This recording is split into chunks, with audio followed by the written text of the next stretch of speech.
விவி vision நேயர்களுக்கு வணக்கம். Code திரைப்படத்தோட ட்ரெய்லர் குறித்து பேசுவதற்கு சினிமாவின் மூத்த பத்திரிகையாளர் திண்டுக்கல் வெங்கடேஷ் சார் இருக்காரு. சார் வணக்கம். வணக்கம் சார். கோட் திரைப்படத்தோட ட்ரெய்லர் வந்திருக்கு. பல மில்லியன் வியூஸ்களை வாரி குவிச்சிக்கிட்டு இருக்கு.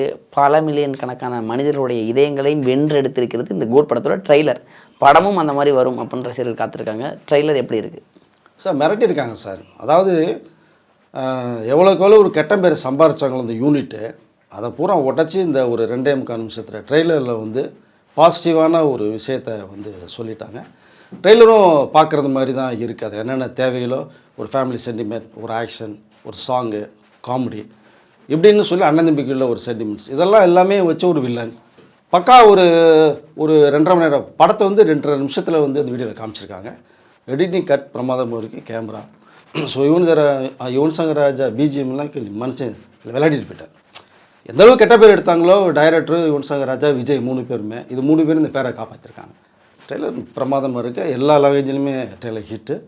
பட்டு பக்கா கமர்ஷியலாக இருக்குது பார்க்குறதுக்கு சார். Okay sir.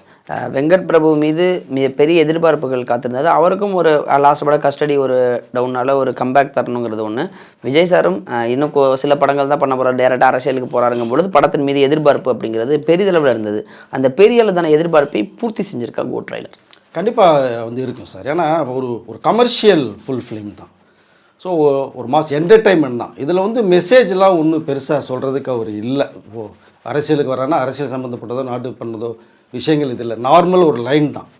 இப்போ இங்கிலீஷ் படம்னா பார்த்தீங்கன்னா ஒன்றுமே இருக்காது. ஹீரோ வருவான், இந்த கவர்மெண்ட்டை தூக்கி ஒரு ஏஜென்ட்டு, நீ போய் வில்லன் அழிச்சிட்டு வாம்பாங்க. வில்லன் ஒரு மிகப்பெரிய சக்தியாக இருப்பான், போவாங்க அழிச்சிட்டு வந்துடுவார். இதான் லைன். பட் அந்த மேக்கிங்கு, அந்த ஸ்டைலிஷ் தான். ஸோ படம் பூரா காமிச்சிருப்பாங்க. ஒரு 2 மணி நேரம் மிரட்டுவாங்க. அதே ஃபார்முலா தான் வெங்கட் பிரபு எடுத்திருக்காரு. ஸோ லைன் வந்து ஒன்று தான். ஒரு சமூக விரோதியை ஹீரோ ஏஜென்ட்டு, புலனாய்வுத்துறை ஏஜென்ட் வந்து ஸ்பையாக இருந்து வந்து அட்டாக் பண்ணுறாங்க. பாதிக்கப்பட்ட ஒரு வில்லன் நம்ம வழி அவனுக்கு உணரணும்னு சொல்லி அவங்கள அழிக்க நினைக்கிறான். அவனை அழிக்கிறது இல்லாமல் இந்த நாட்டையும் அழிக்கணும்னு நினைக்கிறான். அங்கங்கே பாம்பு வைக்கிறான். இதை ஹீரோவும் அவருடைய பசங்களும் ஃப்ரெண்ட்ஸும் சேர்ந்து அந்த சமூக விரோதியை வந்து அழிக்கிறாங்க, நாட்டு மக்களை காப்பாற்றுறாங்க. இதுதான் சார் லைன். இந்த லைனுக்குள்ளே வந்து அவங்க பக்கா கமர்ஷியல் என்டர்டைன்மெண்ட்டாக என்னென்ன ஒரு ஸ்டைலாக காமிக்கணுமோ செய்யணுமோ பண்ணியிருக்காங்க. இல்லை புதுசாக வந்து ஒரு 50 வயசு கெட்டப்பில் வந்து விஜய் வர்றாரு. அவருடைய சன் ஒரு 20-22 வயசு. என்ன தான் நீங்கள் வந்து யூத்தாக மேக்கப் போட்டு பண்ணோம்னா கூட அந்த பாடி, அந்த ஹைட்டு, வெயிட்டு, கெட்டப்லாம் அப்படியே தான் இருக்கும். விக்கு மாற்றலாம், செய்யலாம், மீசையை ஷேவ் பண்ணலாம். பட் அந்த 23 இயர்ஸ் கெட்டப் கொண்டு வர முடியாது. அதுக்காக தான் அவங்க ஒரு தொழில்நுட்பத்தை, டெக்னாலஜியை பயன்படுத்தி டிஐஜிங்கை வச்சு ஒரு 22-23 வயசு விஜயை கொண்டு வரலான்னு ட்ரை பண்ணியிருக்காங்க. அது ஒரு நெகட்டிவாக ஒன்று போச்சு அந்த ஸ்பார்க் பாடலில். பட் இதில் வந்து இப்போ அதை கரெக்ஷன் பண்ணி கொஞ்சம் நல்லா சிலவங்க இது ஃபைனல் அவுட்புட் அப்படின்னு சொல்லி விஜயும் பார்த்துட்டு நல்லா இருக்குது. அது ரொம்ப கேவலமாக வந்து அவரே சொல்லிட்டாரு.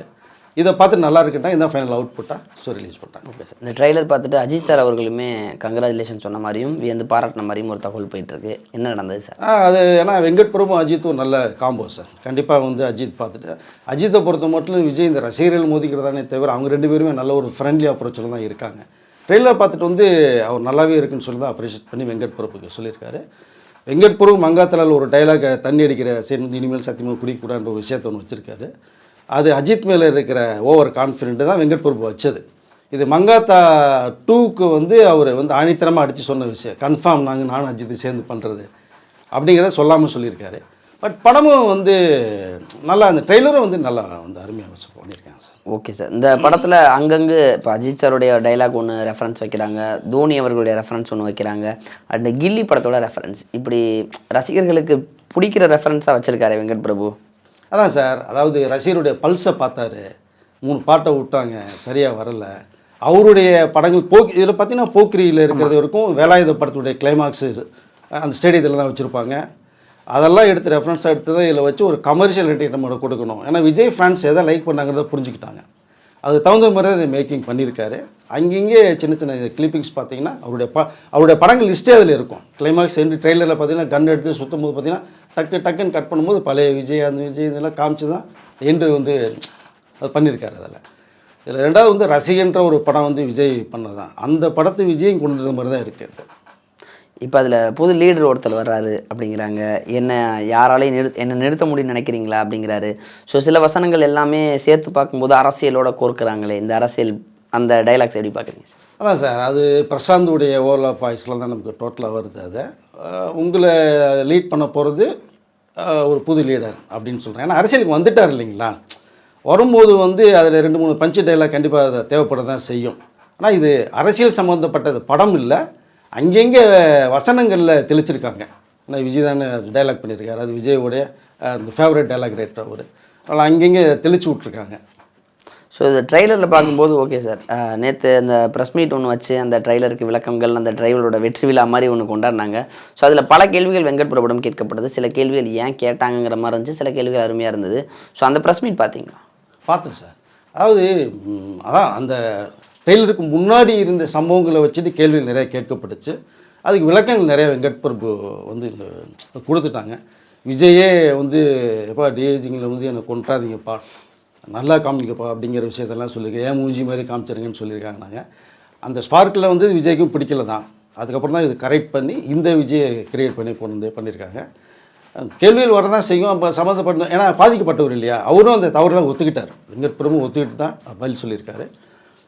இப்போது இந்த ட்ரெய்லர் பார்க்கும்போது ஒரு நல்ல குவாலிட்டியாக கொடுத்து படத்துடைய வெற்றிக்கு என்ன தேவையோ கொடுத்துருக்காரு sir trailer. Okay sir, Yuvan Shankar Raja மீது இந்த அடுத்தடுத்த சிங்கிள்கள் வரும்பொழுது கொஞ்சம் கோவத்தோடு இருந்தாங்க விஜய் ரசிகர்கள். ஆனால் நேற்று அந்த ட்ரெய்லரில் இருக்க பிஜிஎம் பார்க்கும்போது யுவனை மீண்டும் கொண்டாடுகிறார்கள். அதை பற்றி என்ன சார் நினைக்கிறீங்க? ஆமாம் சார், வந்து மிரட்டியிருக்காரு இல்லைங்களா, ஒரு படத்துக்கு வந்து இசை எந்த அளவுக்கு முக்கியங்கிறது வந்து எல்லாருக்கும் உணர்ந்து தான். அதுவும் இந்த மாதிரி ஆக்ஷன் சப்ஜெக்ட்டுக்கு வந்து ஆர்ஆர் தான் ரொம்ப இம்பேக்ட்.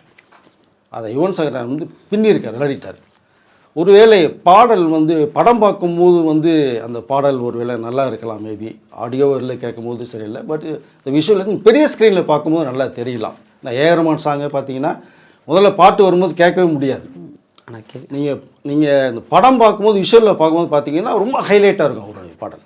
அது மாதிரி இந்த பாடல் ஒருவேளை மேபி படம் ரிலீஸ்க்கு அப்புறம் ஹிட் ஆனால் ஆகலாம் நல்லபடியாக. ஆர்ஆர் பொறுத்த மட்டும் யுவன் சார் வந்து பின்னிருக்கார் சார், விளையாடிருக்கார், படத்தை காப்பாற்றிருக்காருன்னு சொல்லலாம். இறுதியாக ஒரே ஒரு கேள்வி சார், இந்த படத்தில் வந்து அந்த கேஷன் சேர்ந்தவர்கள் எல்லாம் ஒருத்தராக வந்து சேர்ந்தாங்க. சேரும் பொழுதே வந்து இவரோட காம்பினேஷனா அப்படின்னு பல வியக்கத்தக்க மாதிரி ஒரு இந்த காம்போ அமைச்சார். அதில் நம்ம முக்கியமாக வந்து மைக் மோகன் அவர்கள் வில்லனாக நடிச்சிருக்காரு. ஒரு காதல் நாயகனாக ஒரு மைக் மோகன் ஒரு வெள்ளி விழா நாயகனாக பார்த்த தமிழ் சினிமா ரசிகர்களுக்கு இந்த படத்தில் மைக் மோகனோட கதாபாத்திரம் எந்த அளவிற்கு அழுத்தம் தருவதாக அமையும் நம்புறீங்க? ட்ரெய்லரில் வந்து சின்ன கிளிப்ஸை வச்சு. அதான் சார், ட்ரெய்லரில் வச்சு சின்ன கிளிப்ஸை வச்சே நீங்கள் வந்து இப்போ நீங்கள் கேட்குற கொஸ்டின்லேயே அவருடைய ஸ்ட்ராங் இருக்கிறனால தான் உங்களுக்கு அந்த கேள்வி வருது. இப்போது அந்த கேரக்டருக்கு வந்து இப்போ சத்யராஜை வச்சோம்னா நார்மல், அவர் இந்த வில்லன் கிரேட்டாக பண்ணுவாருன்னு தெரியும். ஸோ வில்லன் பண்ண ஆனந்தராஜை பண்ணிங்கன்னா ஆனந்தர் இப்போ தான் பண்ணுவாருன்னு தெரியும். ஆனால் மோகனுக்குன்னு ஒரு ஃபேன்ஸ் இருக்குது பார்த்தீங்களா, அது இன்ன வரைக்கும் அந்த ஃபேன்ஸை தக்க வச்சுட்டு தான் இருக்கார் அவர். இது வரைக்கும் பார்த்த ஒரு பொயட்டுக்கு ஒரு லவ்வான ஒரு மைக் மோகனை இதில் வில்லனாக பார்க்குறாரு. அவருக்கு ஒரு கதை சொல்ல வர்றாங்க, அவர் ஏன் மாறினாருங்கிறதுக்கு சொல்ல வர்றாங்க. அதனால் இது பார்க்கும்போது இந்த களம் வந்து மோனுக்கு வந்து அது கரெக்டாக பொருந்திருக்கு. இல்லைன்னா ஒரு டைரக்டர் வந்து இப்போ விஜய்க்கு வில்லனுங்கும் போது அது எந்த அளவுக்கு திங்க் பண்ணியிருப்பாங்க.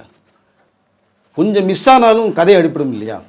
இப்போது மைக் மோகன் கரெக்டாக இருக்கும், ஒரு புது விஷயந்தான் அப்படின்னு சொல்லி சாய்ஸ் பண்ணியிருக்கேன். விஜயும் அக்செப்ட் பண்ணிட்டார். அதை மைக் மோகனை வந்து பிரமாதம் பண்ணியிருக்கிறதா ஒரு ரிசல்ட் எனக்கு வந்துட்டுருக்கு சார். இது ஒரு புது களம், கண்டிப்பாக ஒரு புது மோகனை அது வந்து பார்க்கலாம்.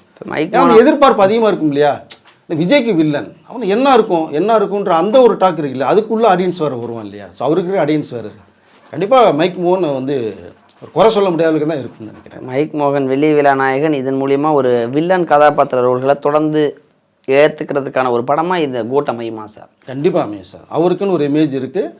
இதில் வந்து ஒரு புது வில்லன் கண்டிப்பாக இண்டஸ்ட்ரிக்கு வந்து இது கிடைச்சா நம்ம எடுத்துக்கலாம் நம்ம அதை. ஓகே சார், கோட் திரைப்படம் திரைக்கு வரட்டும், இன்னும் பல விஷயங்கள் பேசுவோம். நன்றி சார்.